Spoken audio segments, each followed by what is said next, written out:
ပြအသေးတို့ရေကြည့်ကြနော်ပြေဖြိုးမြင့်ရွှေဘုံသာလမ်းမှာနေတယ်နော်စောက်အားမနာဘူးဗမာလုံးပြဗမာလဲငါအခန်းထဲမှာတက်ထားတာဟုတ်လားဘယ်နှမ်းမှာတက်ထားတာဗမာလဲပြအော်ဒီမှာနော်ဒီလိုမျိုး GPS လာတာ CCTV လား GPS လားမီးခလုတ်ထဲမှာတက်ထားခဲ့ပြေဖြိုးမြင့်အောက်တန်းစားကောင်နော်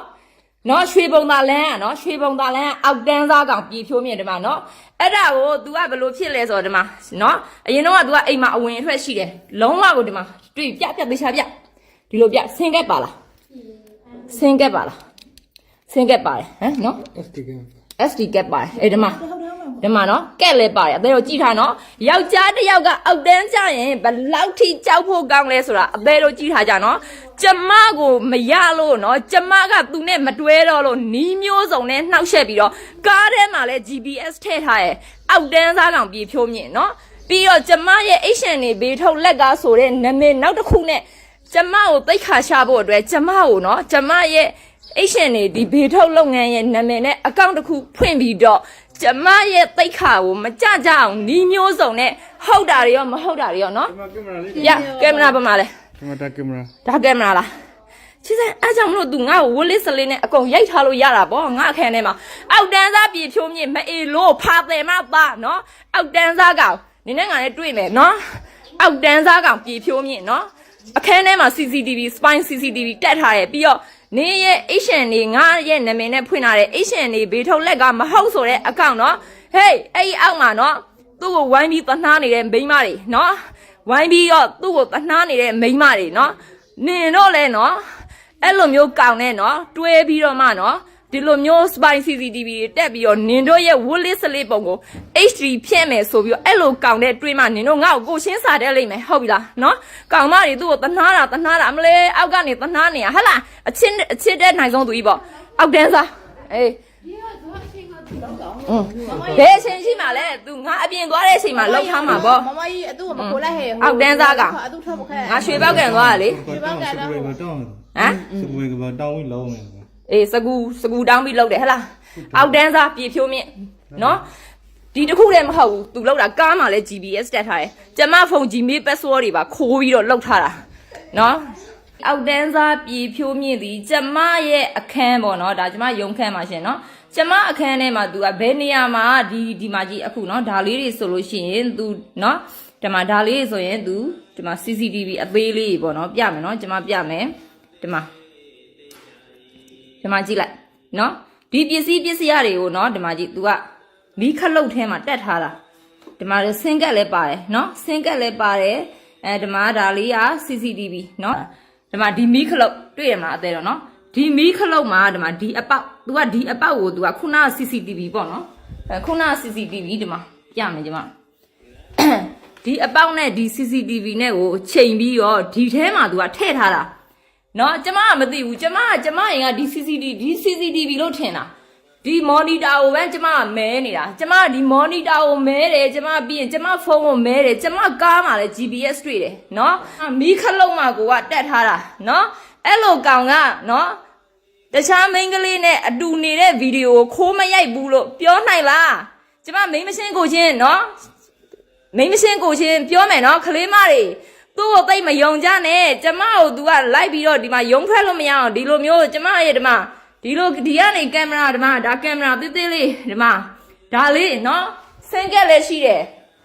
ကျမအသက်40ရှိပြီနော်ကျမအသက်40ရှိပြီဘသူဟိုမှာနော်ဘသူကယုံနေတာလဲဘသူကယုံမှနေရလဲဆိုတာနော်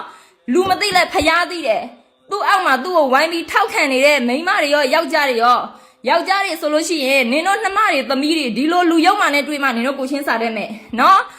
မိန်းမတွေဆိုရင်လည်းနင်တို့ကိုယ်တိုင်သူနဲ့ပတ်သက်ပြီးမှနင်တို့ကိုယ်တိုင် HD တွေအရိတ်ခံပြီးမှ तू ကရှုံနှောင်ထားပြီးတော့မှနော်နင်တို့ကိုစိတ်အကြမ်းဖက်မှနင်တို့ကိုချင်းစားတတ်မယ်ငါဒီမှာပြလိုက်ပြီးတက်သေးနဲ့နော်ဘသူမှလုံးကျင်ပြီးမပြောဘူးနော်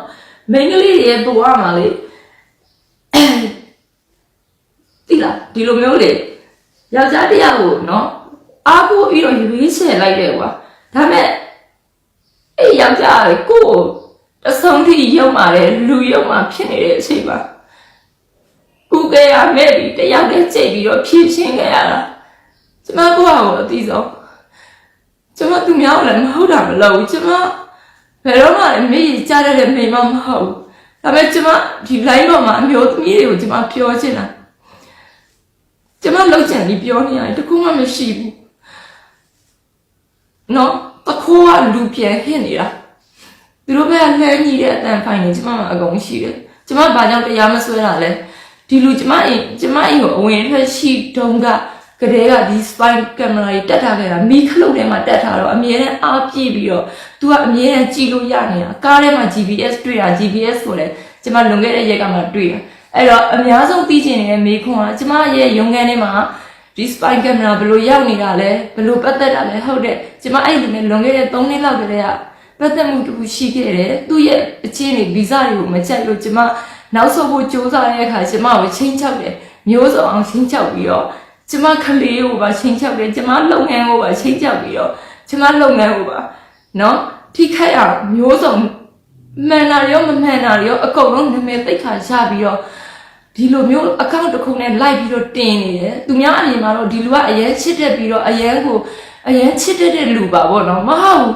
မယုံနဲ့ဒါတော့လုံးဝမှားသွားလိမ့်မယ်နေတော့ तू ကလူ publication မှာ तू ကအဲ့လိုကောင်းပြတာပြီးဒီလိုမျိုးနောက်ွယ်မှာစိတ်ကင်စားအရန်ပေးတာလူတကာနဲ့ပေးစားတယ်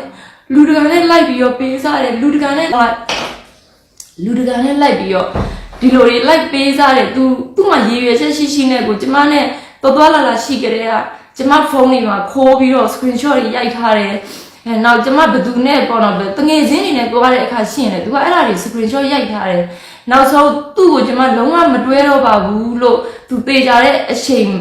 မတိုင်ခင်ပေါ့နော်ကျမအိမ်မှာဒီလိုမျိုးအဝင်ထွက်ရှိကြတာ तू ဒီလိုကျမရုံထွက်လို့မရအောင်အဲ့ CCTV တွေကားမှာ GPS တွေနောက်ကျမဖုန်းထဲကနေကျမဖုန်းထဲက Gmail တွေကိုခိုးကြည့်ပြီးတော့ကျမဖုန်းက तू ဘယ်လိုယူလဲဆိုတော့ကျမတို့ကဒီလိုသွားလာရင်ကျမကဓာတ်ပုံရိုက်ခိုင်းရင်ဖုန်းကသူ့လက်ထဲရောက်သွားတယ်အဲ့ချိန်မှာ तू ကဟိုကဖြစ်ထားတာကျမဒီအခုပြောနေရတာလီဆယ်ပြီးပြောတာတခုမှမပါဘူးเนาะကျမစီးပွားရေးလုပ်နေတာကျမတော်တော်များများသိတယ်ကျမနဲ့ရင်းနှီးတဲ့မိတ်ဆွေတွေလည်းသိတယ်ကျမစိတ်နဲ့စိတ်ထားဘယ်လိုလဲဆိုတော့ကျမအလုပ်လုပ်တာတော့ဒီတရုတ်ပြည်ပစ္စည်းတွေယူပြီးတော့အလုပ်လုပ်တာမှန်တယ်เนาะဒါမဲ့ယောက်ျားတစ်ယောက်ကအသေးတော့လည်းသိကြမှာပါเนาะမိန်းမတစ်ယောက်လောက်တော့ရားစရာမရှိအောင်ပိတ်ခါချနေရဆိုရဒီလူက